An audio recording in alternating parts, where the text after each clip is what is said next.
Oh,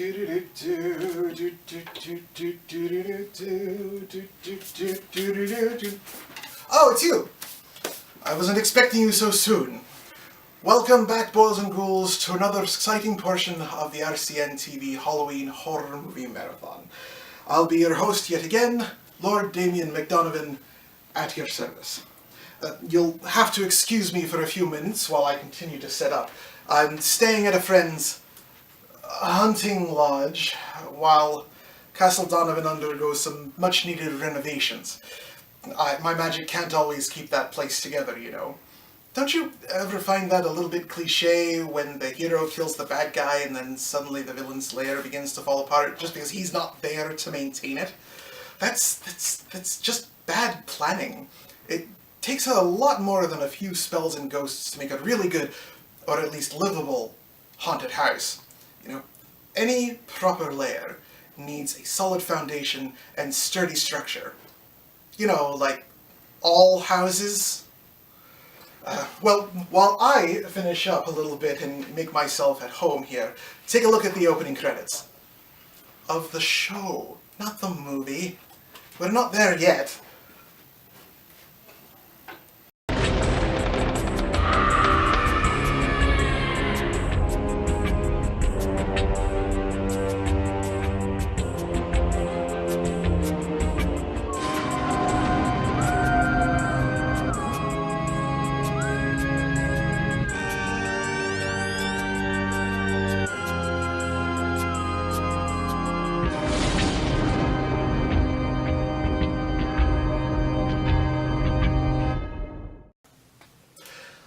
There we are, properly situated and ready to relax with one of my all-time favorite films, 1959's House on Haunted Hill, directed by William Castle and starring Vincent Price.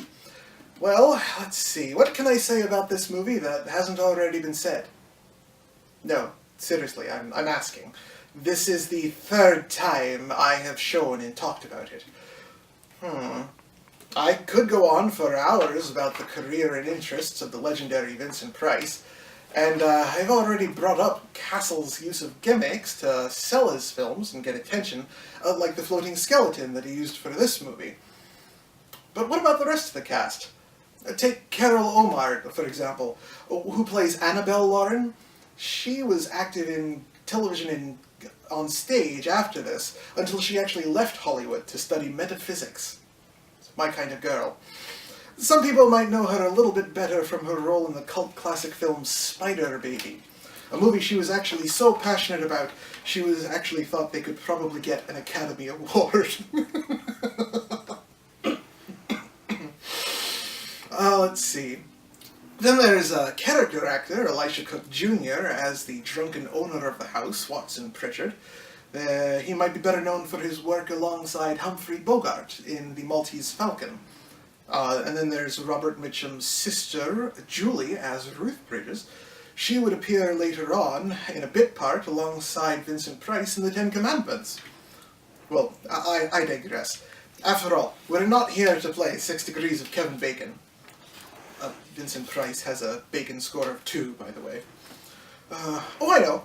I can talk about the actual house. Or I could just let you watch the movie. I mean, we'll take a break in a little while and I'll lay some architectural knowledge on you then. But for now, let's get the evening rolling on RCN TV's Halloween Horror Movie Marathon. This is House on Haunted Hill.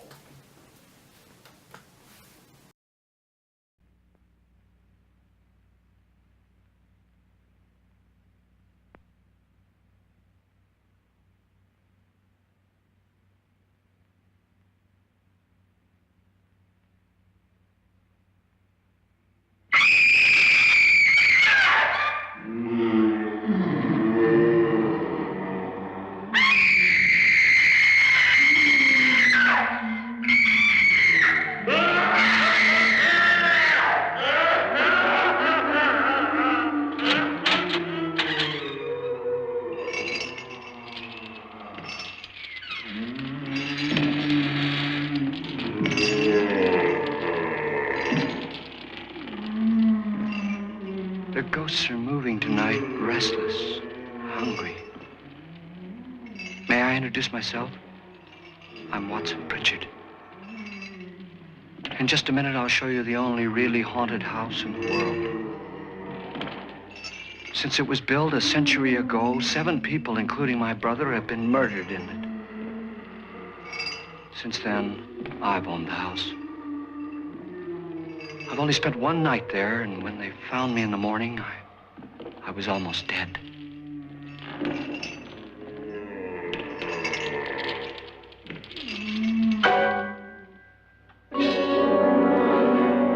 I'm Frederick Lauren, and I've rented the house on Haunted Hill tonight so that my wife can give a party. A haunted house party. She's so amusing. There'll be food and drink and ghosts, and perhaps even a few murders. You're all invited. If any of you will spend the next 12 hours in this house, I'll give you each $10,000, or your next of kin in case you don't survive. Ah, but here come our other guests. It was my wife's idea to have our guests come in funeral cars. She's so amusing. Her sense of humor is, shall we say, original. I dreamed up the hearse. It's empty now, but after a night in the house on Haunted Hill, who knows? This is Lance Schroeder, a test pilot, so no doubt a brave man. But don't you think you can be much braver if you're paid for it? And I happen to know that Lance needs the $10,000 I'll give him, if he's brave enough to stay all night. This is Ruth Bridges. You've no doubt read her column in the newspapers. She says her reason for coming to the party is to write a feature article on ghosts. She's also desperate for money, gambles. You've already met Watson Pritchard, a man living in mortal fear of a house, and yet he is risking his life to spend another night here. I wonder why. He says for money. This is Dr. David Trent, a psychiatrist. He claims that my ghost will help his work on hysteria. But don't you see a little touch of greed there around the mouth and eyes? This is Nora Manning. I picked her from the thousands of people who work for me because she needed the $10,000 more than most. Supports her whole family. Isn't she pretty? The party's starting now, and you have until midnight to find the house on Haunted Hill.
Where is everybody?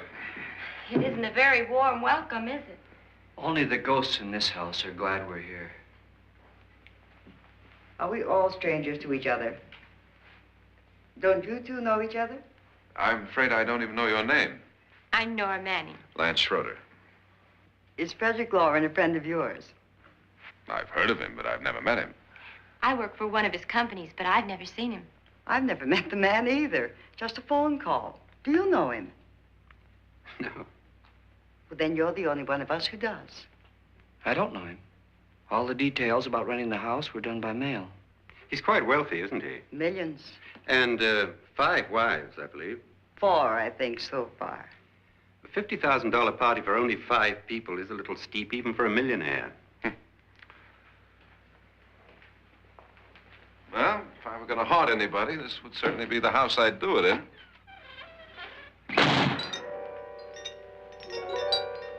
Who closed the door?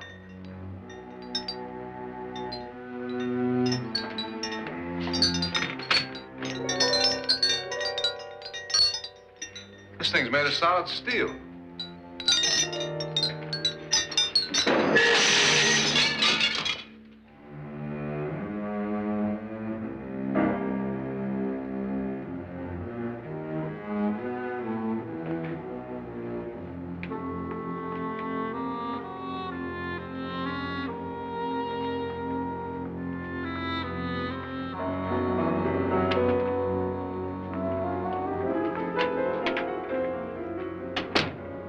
Annabelle, our guests are here, unfortunately still alive. Is your face on yet? Dust and dirt everywhere, and the water barely trickles.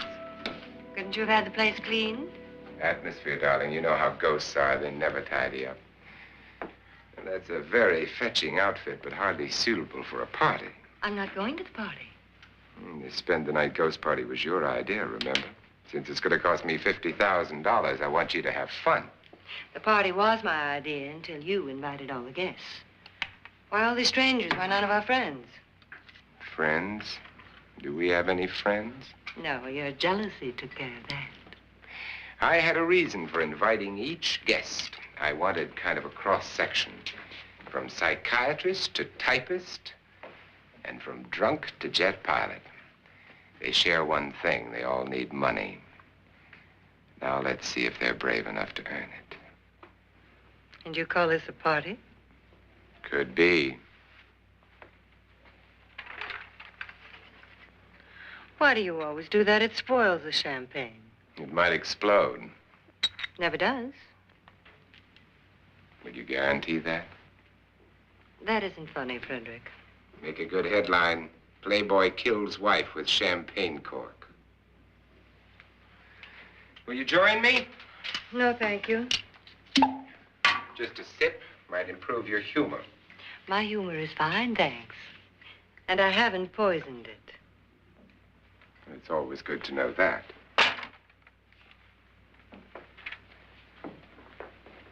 Have some. You'll enjoy the party more. Go on.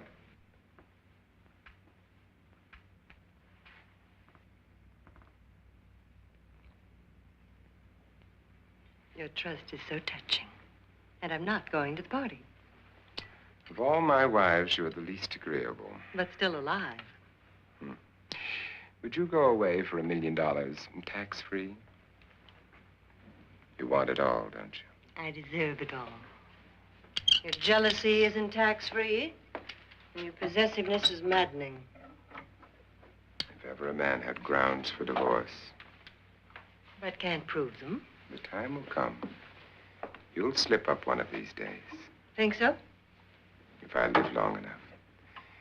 You remember the fun we had when you poisoned me? Something you ate, the doctor said. Yes, arsenic on the rocks. Annabelle, you'd do it again if you thought you could get away with it, wouldn't you? Darling, what makes you think that? Something about you. I hear that hanging is very uncomfortable, in case you get any more ideas. Now, don't let the ghosts and the ghouls disturb you, darling. Darling, the only ghoul in the house is you. And don't sit up all night thinking of ways to get rid of me. It makes wrinkles.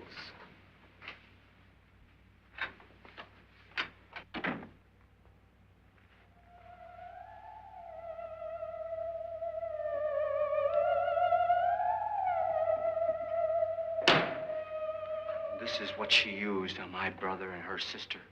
Hacked them to pieces. We found parts of the bodies all over the house, in places you wouldn't think. The funny thing is the heads have never been found. Hands and feet and things like that. But no heads. The wife, probably in a rage, threatened her husband with a knife and then, carried away by hysteria, took a swing at him and simply went on from there. She certainly went on. How many people did she kill, Mr. Pritchard? Only two. Her husband and her sister. No one else was here. So there are two loose heads just floating around in here somewhere? You can hear them at night.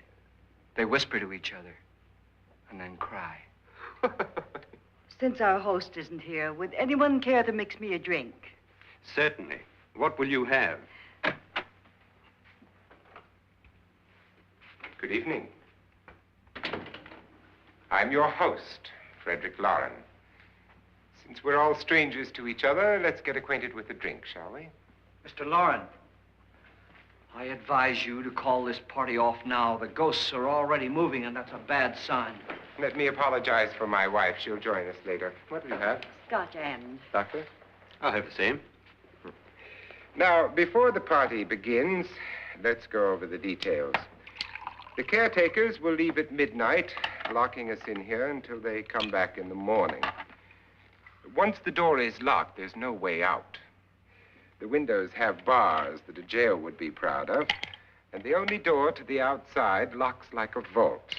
There's no electricity, no phone, no one within miles, so no way to call for help. Like a coffin.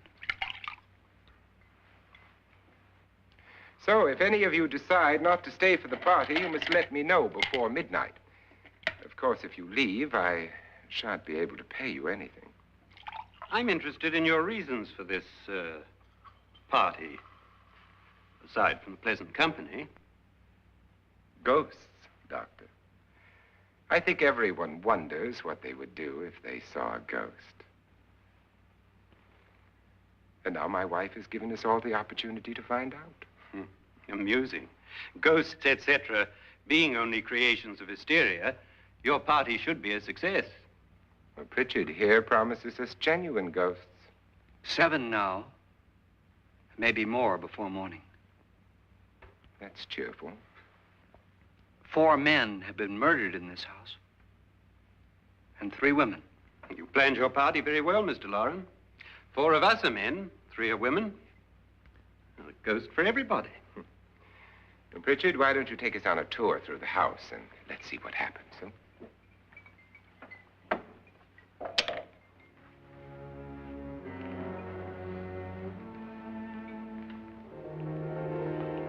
See that stain?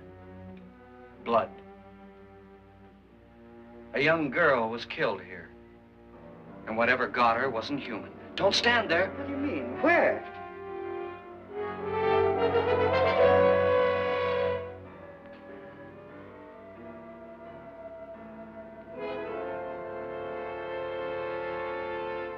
It's too late. They've marked you. Ridiculous. The roof probably leaks. Oh, that must be what it is. Who would want to haunt me? I would say any self-respecting male ghost. I hope it doesn't come back. Well, Mr. Pritchard, you're the life of the party. He hasn't even started yet. Wasn't there a man who threw his wife into a wine vat or something? That was in the cellar. There's been a murder almost every place in this house.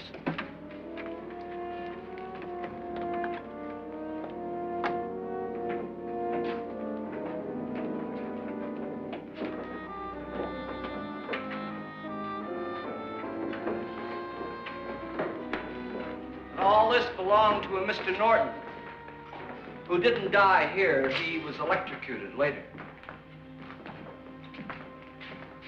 Mr. Norton did a good deal of experimenting with wines, but his wife didn't think it was any good. So he filled the vat with acid and threw her in. She was supposed to stay down. But the bones came up. It's a funny thing. But none of the murders here were just ordinary. Just shooting or stabbing. They've all been sort of wild, violent, and different. Look out! God, she didn't fall in. You mean there's still acid in there?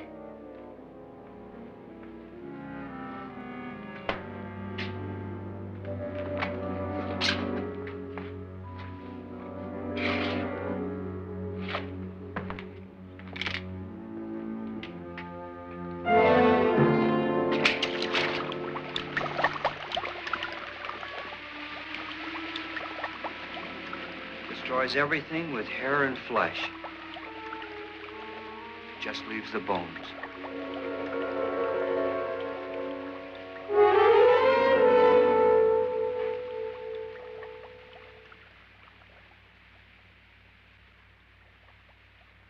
My, it's dry and dusty down here.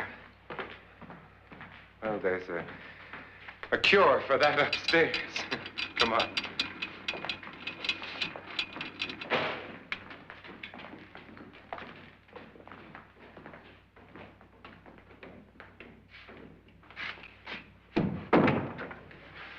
How'd you get invited to this party? No. Oh, go on. I mean, what'd he tell you? Mr. Lawrence said everybody'd get $10,000. But he didn't say anything about being locked in. No. He just made the deal with me on the phone, but nothing about having to stay. Aren't you going to stay? If I don't, I lose $10,000. I'm going to stay, too. $10,000. Yeah. You believe in ghosts? I don't know. Well, I agree with what that doc says. You can spook yourself. I've done it in planes. Seen things that weren't really there. Or were they? What are you going to do with your $10,000? If we get it. What do you mean, if we get it? Won't he pay us if we stay? Ah, sure he will. 10,000 is no more to him than a nickel is to us. We were in an automobile accident. Now I'm the only one in the family who can make any money. Boy, I've never seen so many doors.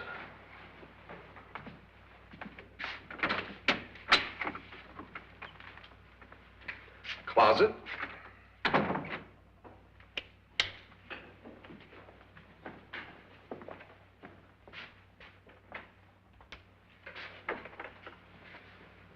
Bottles.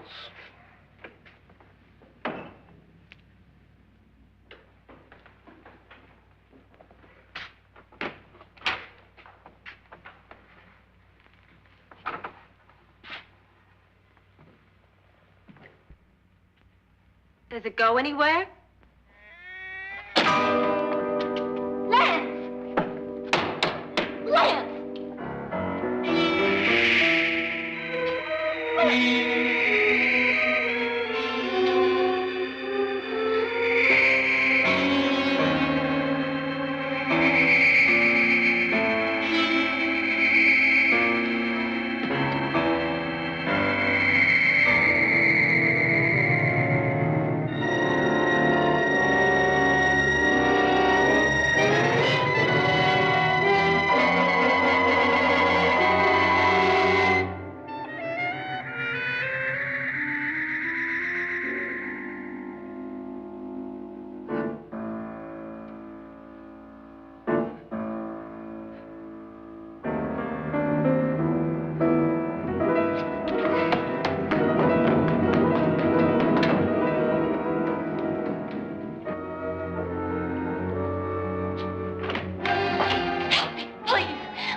Please, come on. Did she say Lance is gone? Gone where?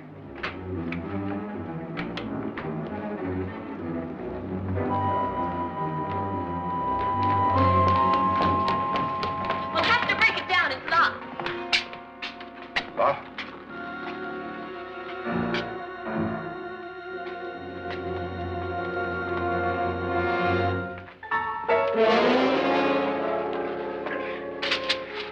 all right? Nothing that money won't cure. I must have bumped my head. And the only way you could bump your head in here is to run head on into the wall. You didn't do that, did you? Let's get a bandage on that.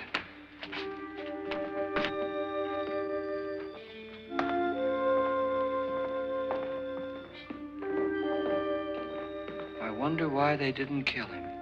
Who? He didn't bump his head. They hit him. They?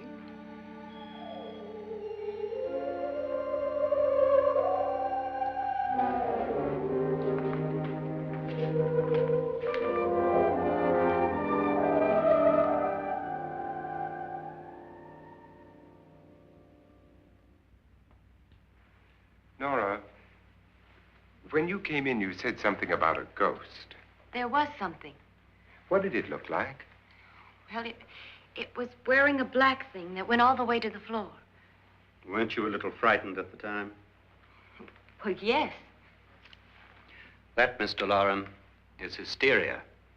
Well, then, Doctor, how do you explain what happened to Lance? Was that hysteria, too?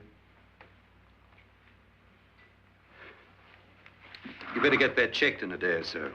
Thanks, Doc.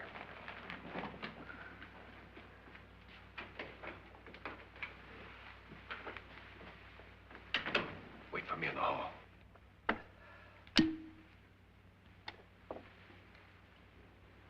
The ghosts are coming closer, Mr. Loren. You really believe in your pet ghost, don't you, Pritchard? Before the night's over, you will, too.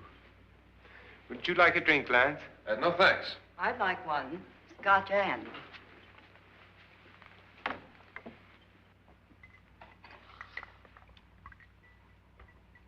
Mr. Loren, are you really going to pay anyone who stays all night? Certainly. $10,000. Will there be much red tape or delay? You in a hurry, dear? Frankly, yes. Or frantically. There you are, my dear.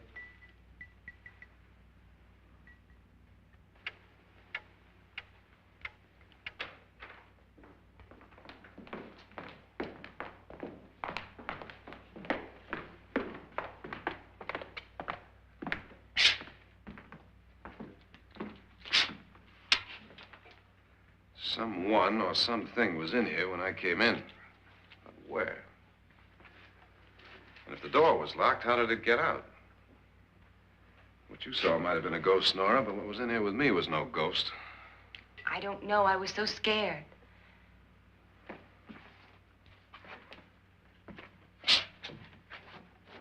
Does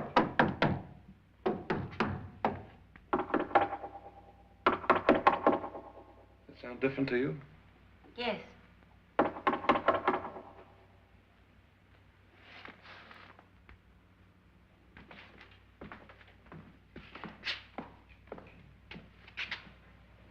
Three, 6, 9, 12. 12 feet.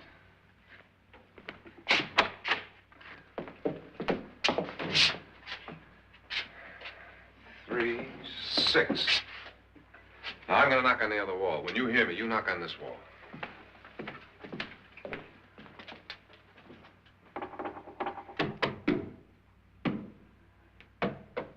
Tap lower down.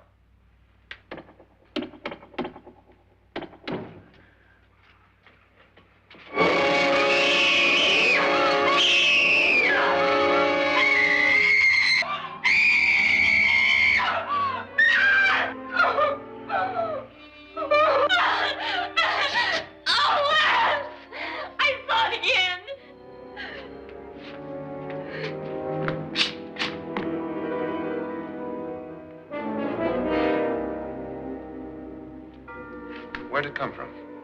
From in here.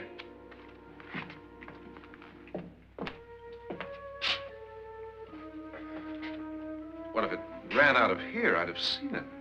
Lance, it doesn't run. It just floats. Yeah, but why didn't I see it?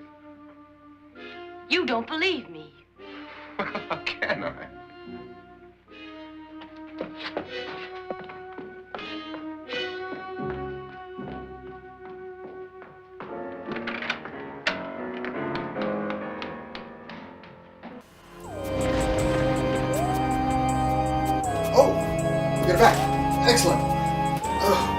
I'll just turn this off. I know I should probably be watching the movie along with you, but I've actually seen this Castle Price collaboration enough times to be able to transcribe the entire script from memory. No, I thought I would just sit back and relax with one of my favorite albums. In case you didn't recognize it, it's actually my theme song. It's called Halloween, and it's written by a man named Benny Hawes. And the only reason this album can even exist today is because of the cultural impact of House on Haunted Hill. The opening jump scare of the movie with the black screen and creepy sound effects was effective enough to start a whole new genre of atmospheric recordings featuring sound effects and spooky music. This was really prevalent throughout the 60s, what with novelty songs like The Monster Mash and Purple People Eater and dozens of others getting airtime. And of course there was the Addams Family TV show soundtrack by Vic Mitzi, the Munsters TV series, and the opening of Disneyland's Haunted Mansion, along with its promotional album. So remember, creeps, the next time you are enjoying a haunted attraction, appreciate the music that goes along with it.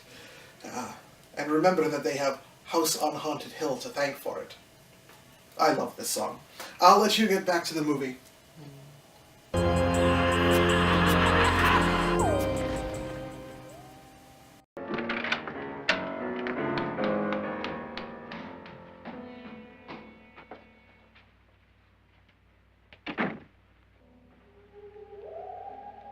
I'm Annabelle Lauren. You must be Miss Manning. I realize this is a very unusual and I'm afraid very dull party. Wouldn't you like to freshen up?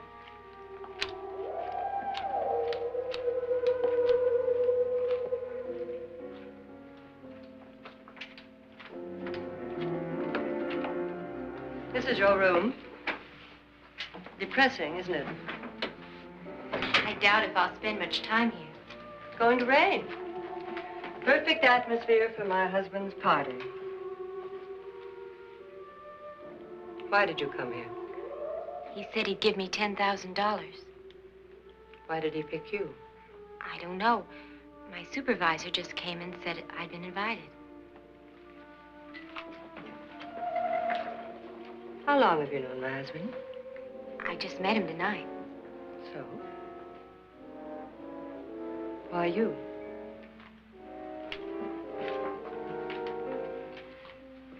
What were you doing wandering around by yourself?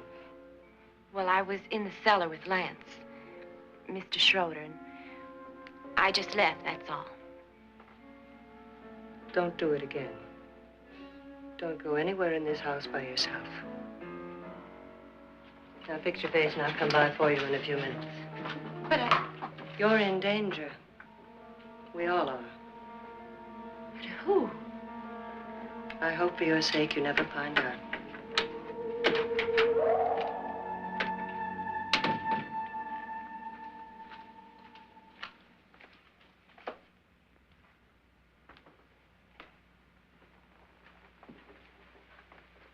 I'm Annabelle Lauren. Were you looking for something? Not exactly. Are you the doctor? No, I'm Lance Schroeder. The pilot. You've hurt yourself. Oh, it's just a bump on the head. Which is my room? I believe this is it. Thank you, Mrs. Lauren. Annabelle, Lance.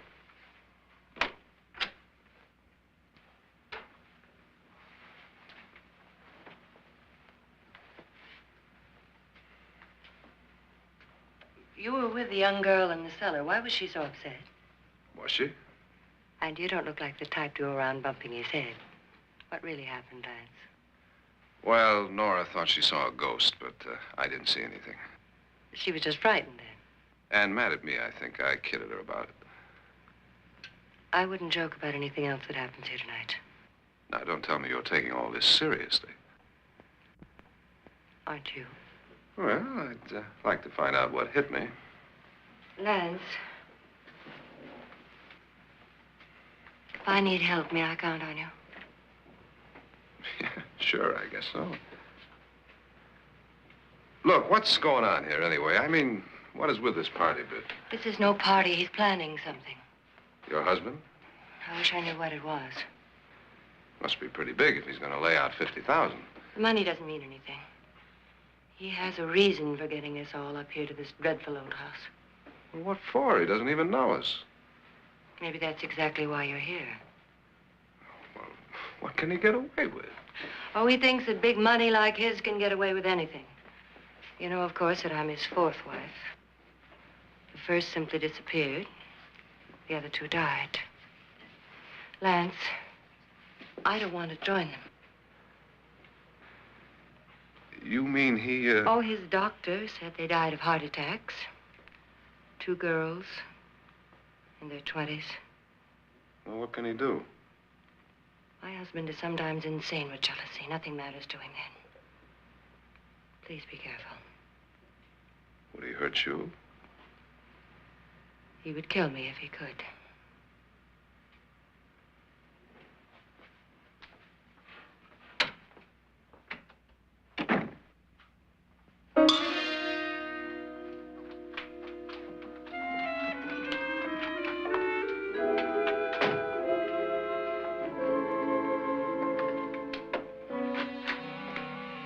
Annabelle, you're missing all the fun.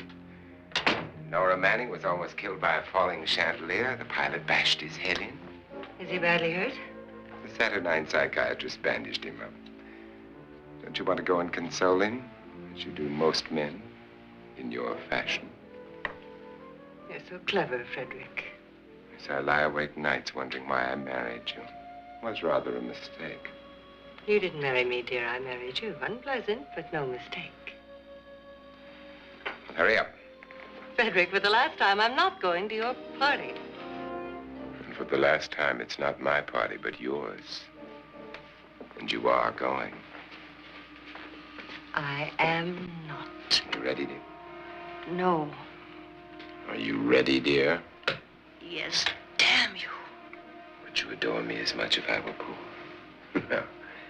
All you want to be is a lovely widow. It's almost time to lock up the house. And then your party will really begin. I wonder how it'll end.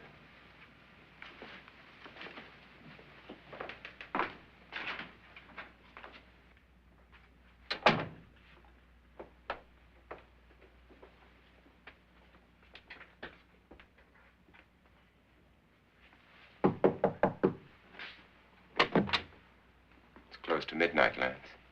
Okay. I'll be down in a minute.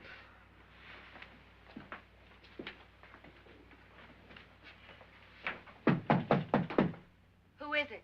Your host, my dear. It's almost midnight, Nora. We're all going to get together down in the living room. All right, Mr. Lloyd. I'll be right down.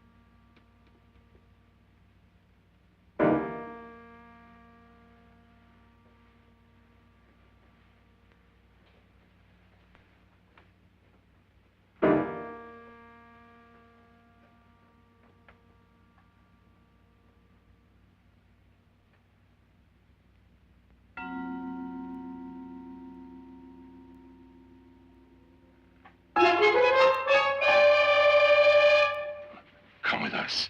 Come with us before he kills you.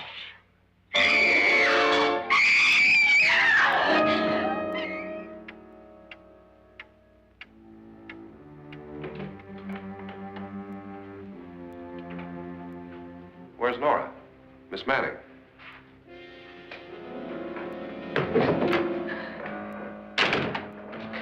I don't want to stay here. Nora, what happened?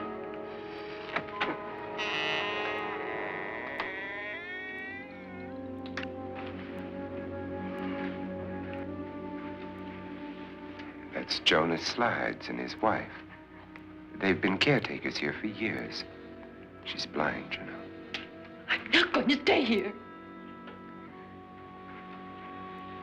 Well, Doctor, it looks like we have a real case of hysteria on our hands. I think she's just a little upset, not hysterical.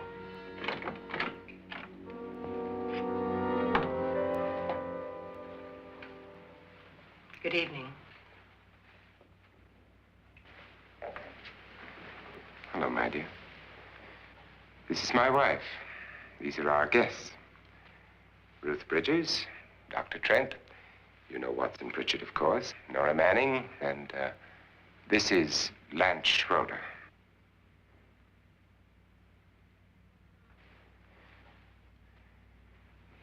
Get me out of here. Now, what about the 10,000? I don't care. He wants to kill me. Who wants to kill you? Mr. Lawrence. May I have your attention, please?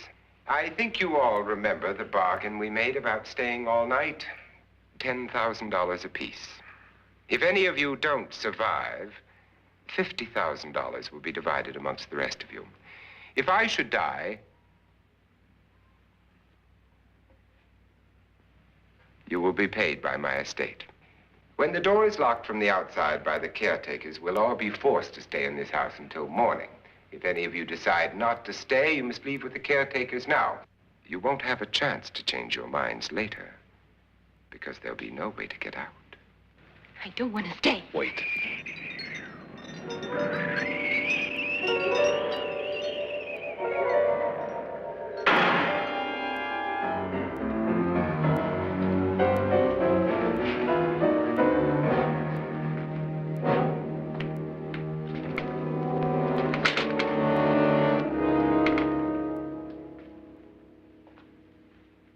It isn't midnight yet. Who told them they could leave? They never leave before midnight. Well, they've gone now. I was going to ask you whether you wanted to stay or not, but it seems that the caretakers have made the decision for you. We're all locked in now. But I don't want to stay. And I'm sorry, my dear, but it's too late now. Darling, haven't you had enough of the silly game? Get some cars up here for these people and let them go home.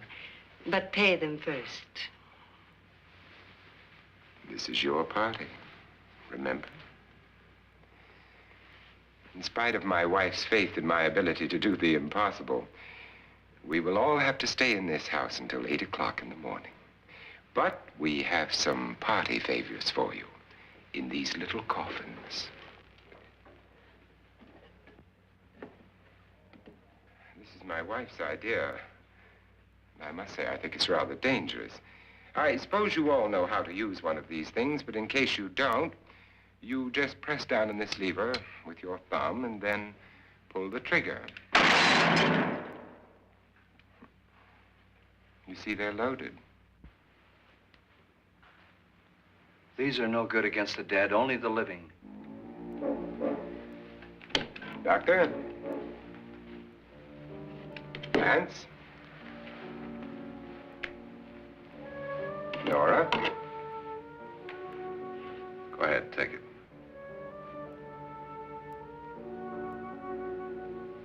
Miss Bridges?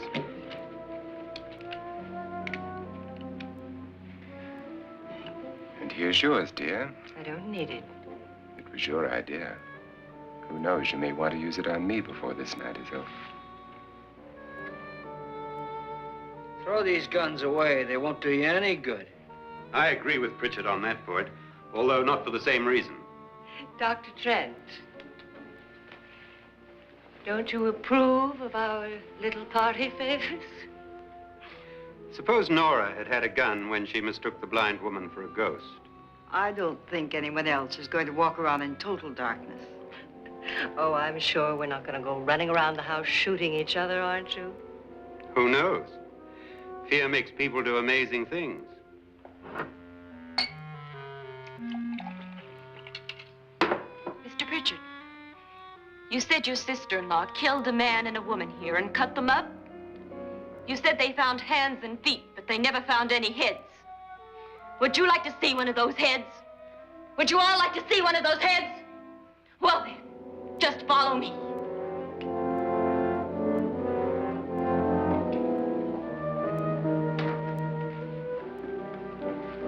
Darling, I really don't need this.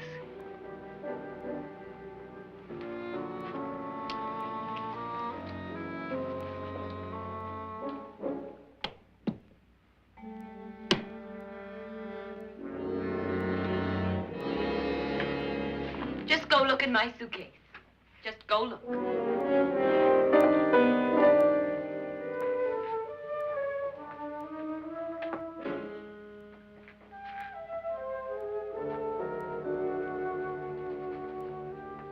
But it was in there. A woman's head. Nora, I think you're a little upset. Would you care for a sedative? Get out! Get out, all of you! All of you, get out of here and leave me alone! Just get out of here!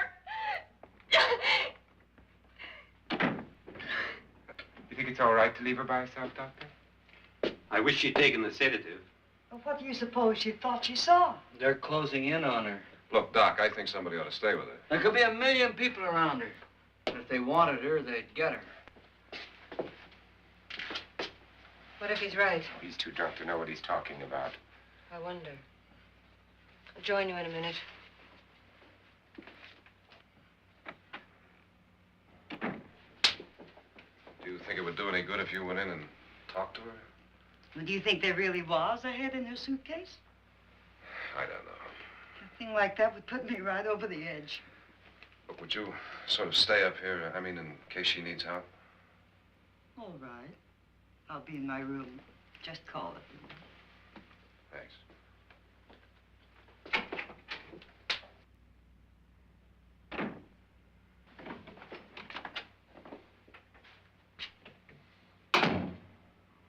Are you sure there are only 7 people in this house? Positive, except for the ghosts. I don't believe in ghosts, nor in frightening women. In Nora's case, it's gone far enough. Perhaps too far. What do you suggest we do about it, Doctor? Don't frighten her anymore.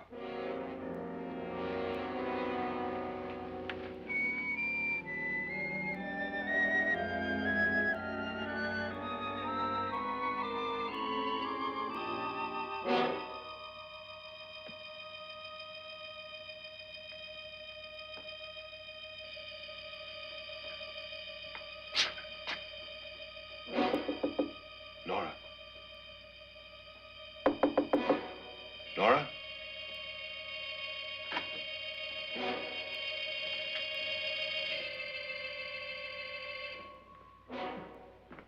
Nora?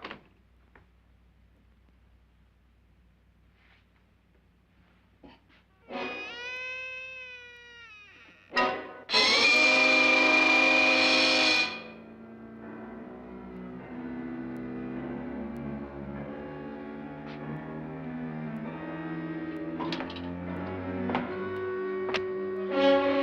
Nora!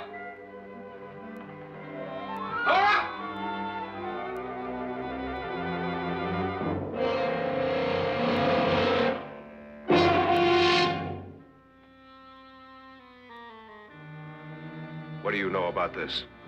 They've taken her. In a little while, she'll be one of them. Where's Nora? Where is she? It's too late. It's too late. You'll never find her again. Pritchard, if you know where she is, you better tell me now. She's gone. She's gone with them. And there's nothing you can do about it.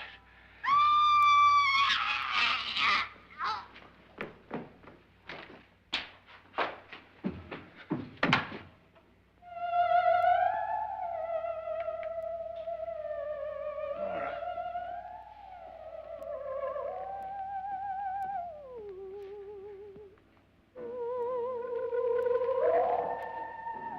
Let her down.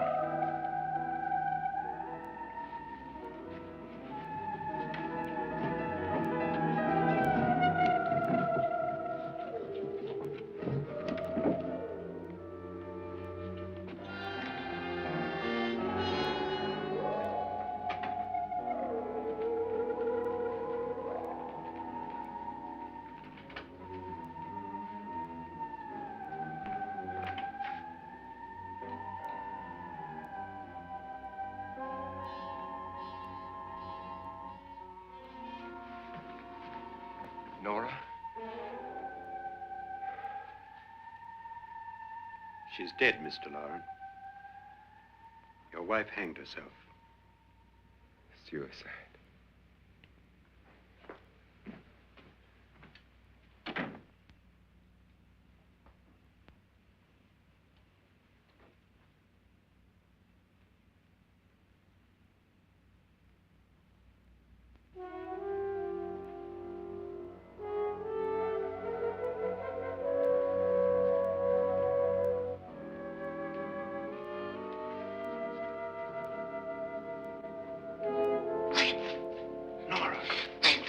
Please, hide me. What's the matter? Hide me.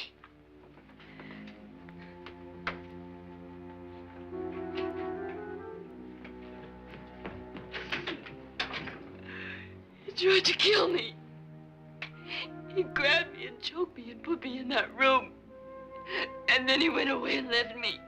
Who? He thought I was dead. Who? Mr. Lord. Are you sure about this? I don't know. It was dark, but it must have been him. Has anybody seen you since he left you? I heard some people in that room, but I went by and nobody saw me. Mrs. Lauren is dead.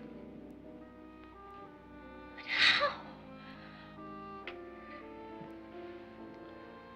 Lauren said she committed suicide, but I think somebody killed her. Him?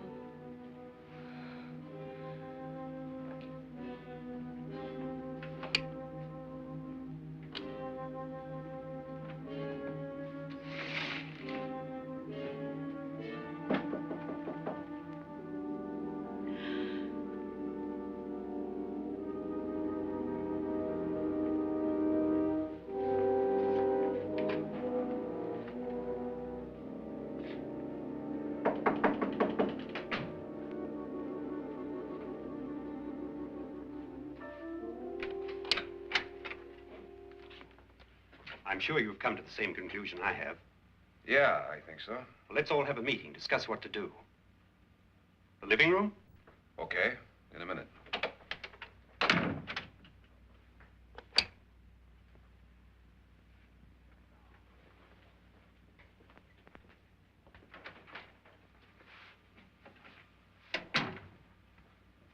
I've got to go downstairs. Now, you lock yourself in here and don't let anybody know you're here. If he thinks you're dead, he won't come here. And I'll get back as soon as I can. You'll be all right. And if you have to, you use it.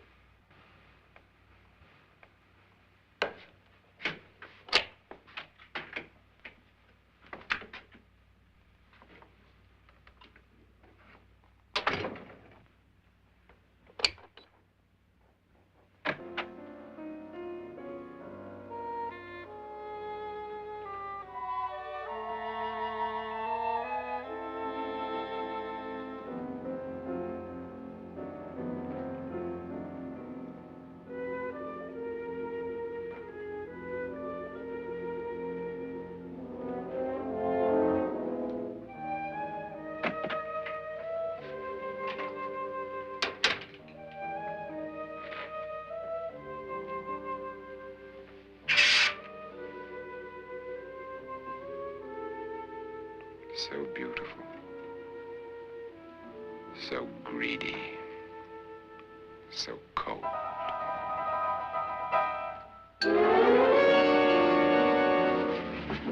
What are you doing in here? Wait. Don't wait. What do you mean coming in here? I didn't want them to take her away. You're drunk. They will if you don't watch her. You're drunk. All right, out with it, Bridget. Why did you come into this room? I'm the only one who understands. Understands what? Your wife isn't there anymore. She's already joined them. Look, Bridget, I've had enough of your spook talk. Get out, you sot, and don't come back into this room again.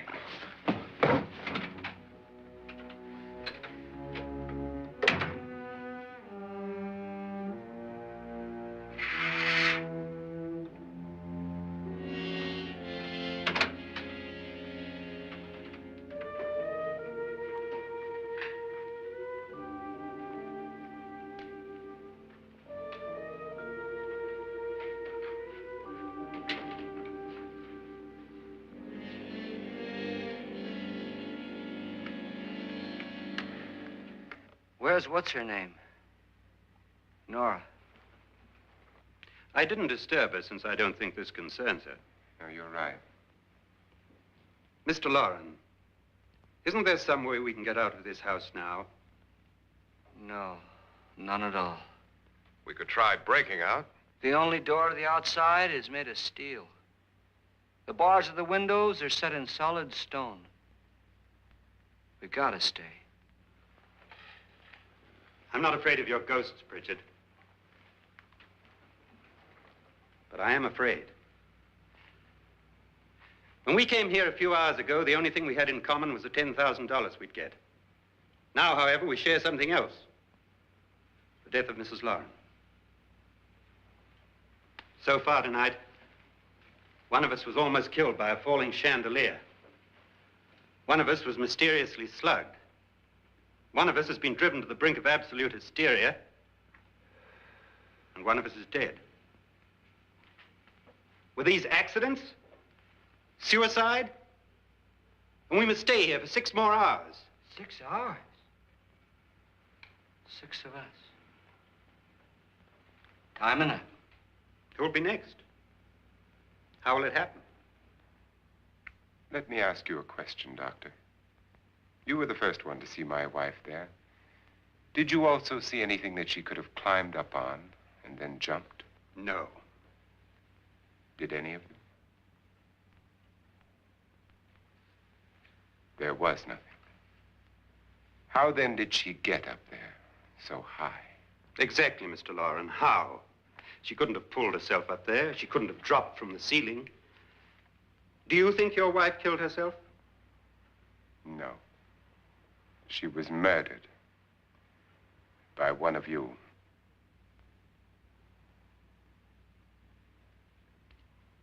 Or you, Mr. Loren. To deliberately kill someone, you must have a reason. We were all strangers to your wife. Only you had a motive for murder. What husband hasn't at some time wanted to kill his wife? What husband hasn't had 1,000 opportunities to do it in such a way so that he'd never be suspected? I'm not such a fool as to hang my wife from a ceiling by a rope.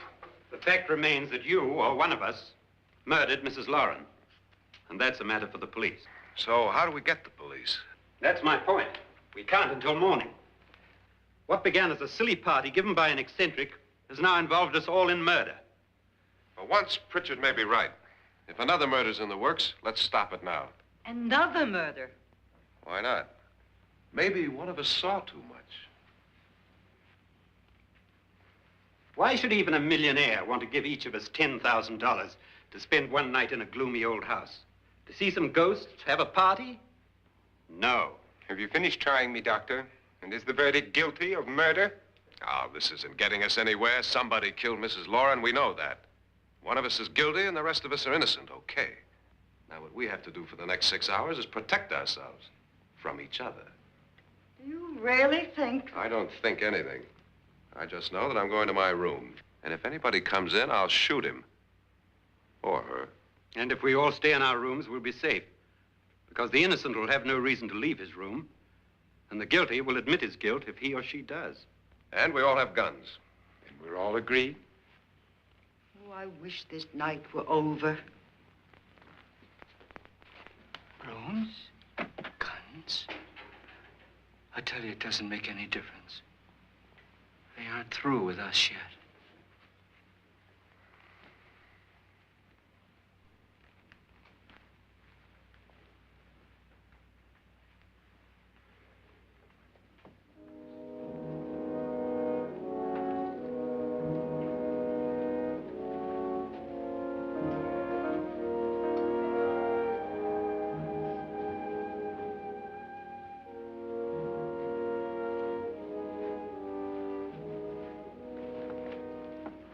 What's the use of saying goodnight?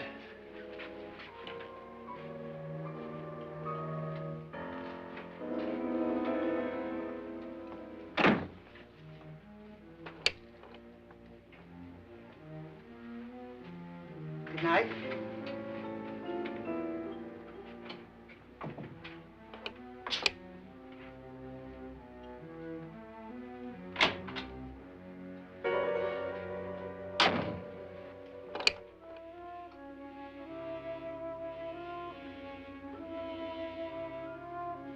Good night, Doctor.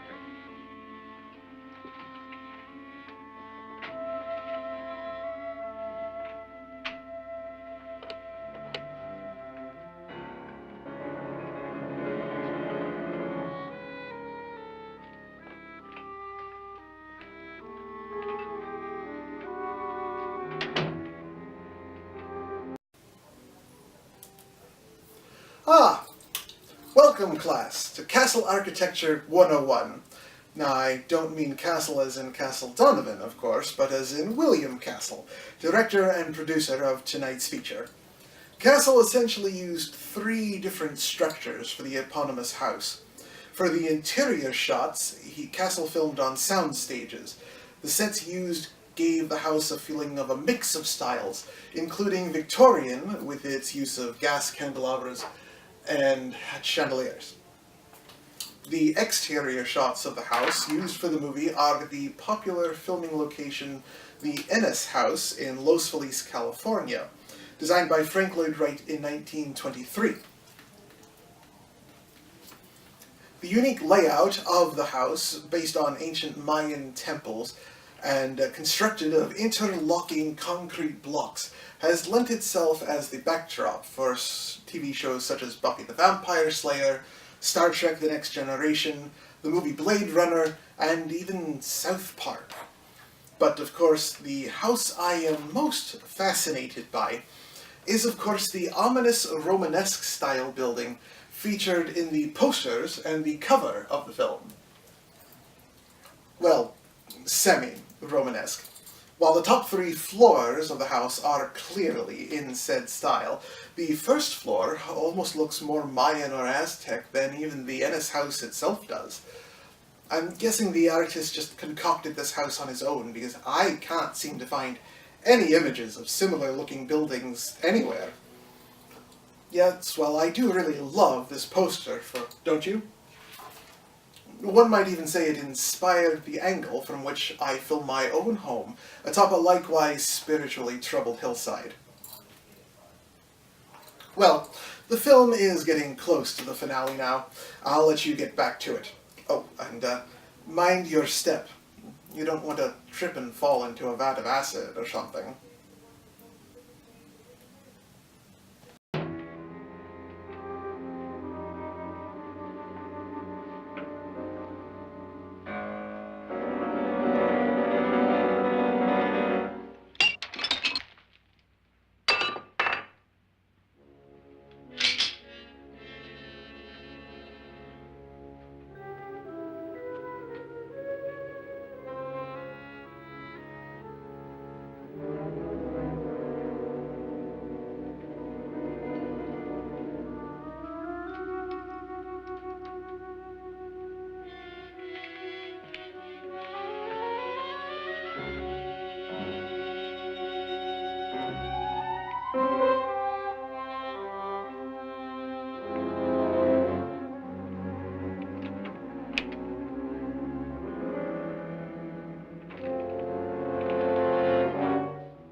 Okay?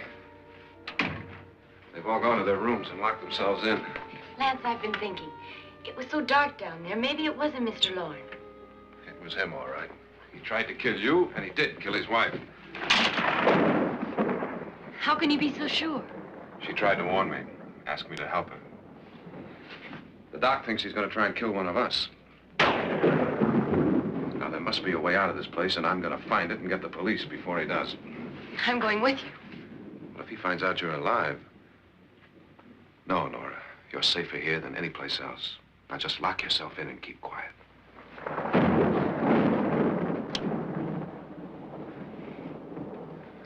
If I find a way out, I'll come back and get you.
An admission of guilt, Doctor?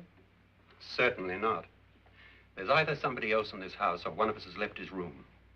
Did you hear anything?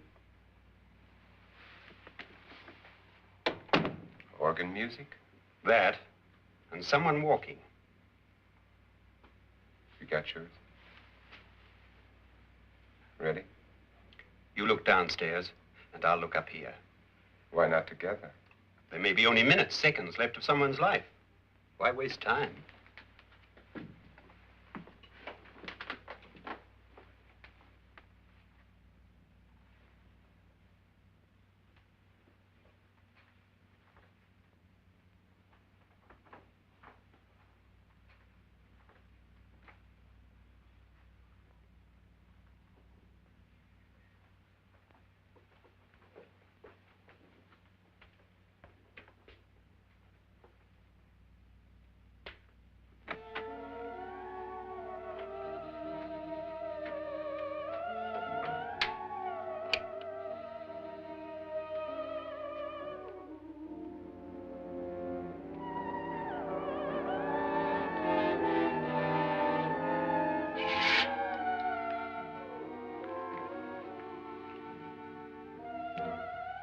It's almost over, darling. Every detail was perfect.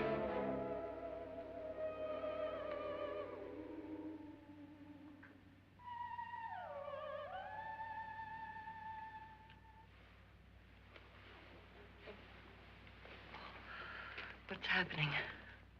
We've done it. A perfect crime. Beautiful. Has she killed him? Not yet, but she will. Get me out of this hanging harness. What's taking that girl so long? What time is it? At first, I couldn't get Nora to want to protect herself with a gun. But after you appeared at the window, everything began to work just as we had planned. You were wonderful. Just the touch that finally drove her into complete hysteria. It'll be worth all of our planning, darling. Where's Nora now? What's happening? On her way to the cellar. So scared she'll shoot the first thing that moves. And Frederick? On his way to the cellar, too. David, are you sure none of them will suspect us? Of what? An hysterical girl accidentally shoots somebody? Who would suspect that we planned it that way, that we drove her to it? What about my suicide? But just a ghost party gag. We'll claim it was a dummy since I'm the only one who touched you. And the caretakers? Well, they had no idea what they were really doing. What about Nora? She's not stupid, you know. Darling, believe me, everything we planned is working perfectly. Nora is sure Frederick murdered you. She thinks Frederick attacked her in the cellar, not me. And now Nora's almost out of her mind with fear. The heads, the music, you're hanging. I tell you, when Frederick walks in there, she'll shoot him. It's taking too long. David, you ought to be there.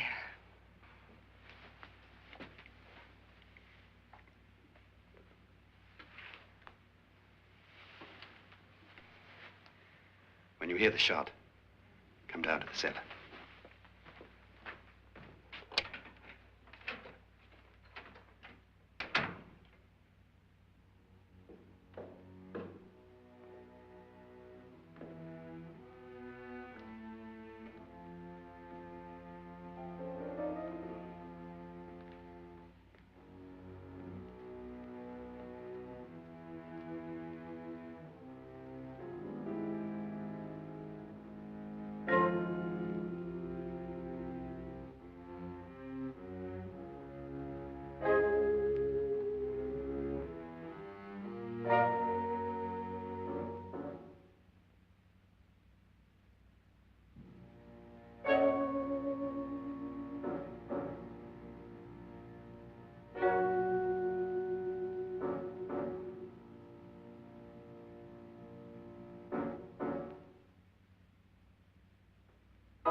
David?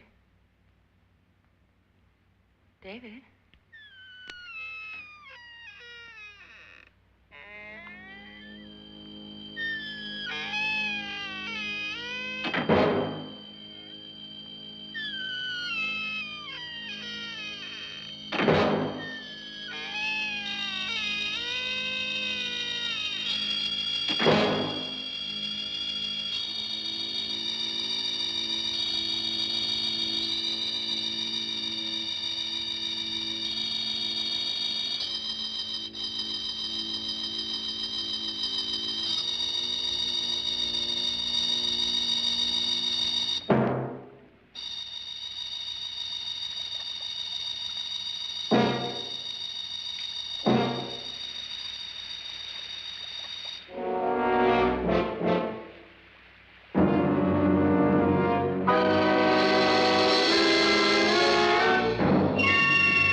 At last you've got it all.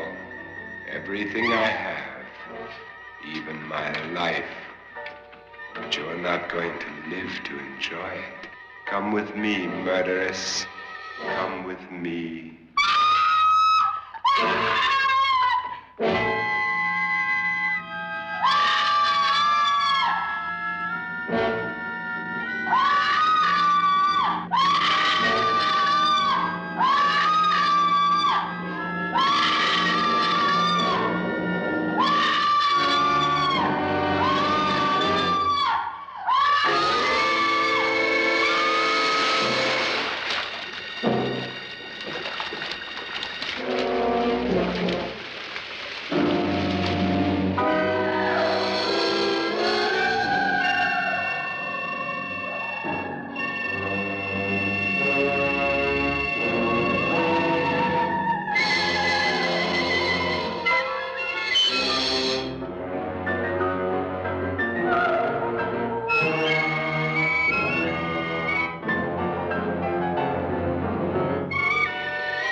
You two planned was indeed perfect.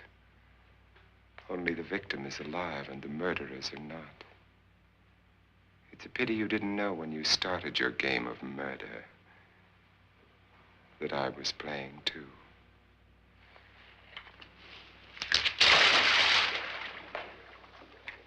There must be some way to get in here. Oh, it's right along here, somewhere.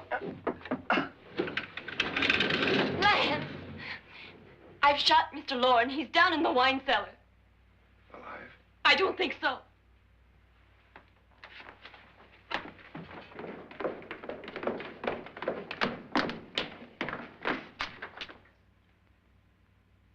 It's him. He's alive.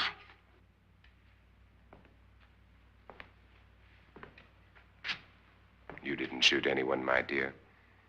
I loaded your gun with blanks. I can tell you all now. Trent and my wife were planning to kill me. They failed. Trent tried to throw me in the vat. My wife stumbled and fell.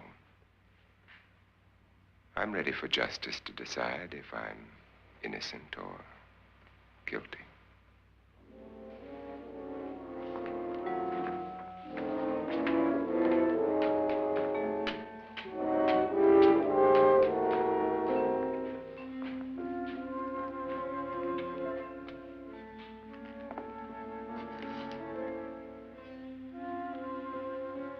Now there are 9.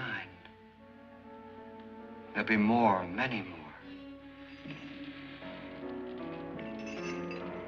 They're coming for me now. And then they'll come for you.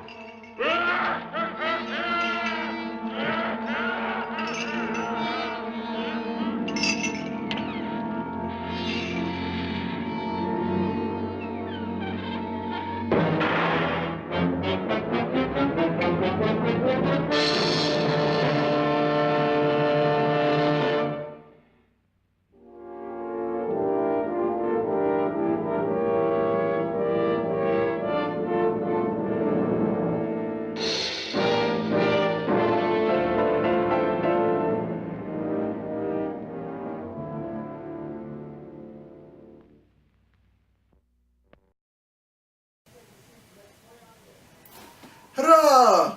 Wasn't that fun? What? Oh, I'm sorry. Should I have given you a spoiler warning during the last break? Ah, well, you should have seen that coming like a fake plastic skeleton along a pole line. Oh, that reminds me.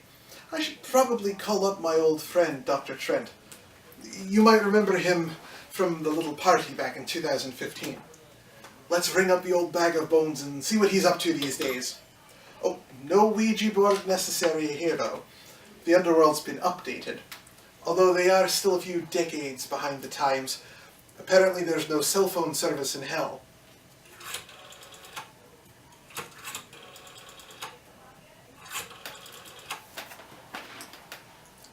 Hello, operator? You fool! Warren is dead! Well, I would hope so, if I'm using this phone to call him. My apologies, sir.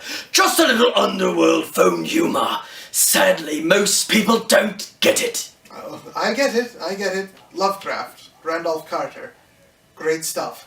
Now, if you don't mind, could you please connect me to Dr. David Trent? I think the number is HOHH7M. Ah! Hi. Hold, please.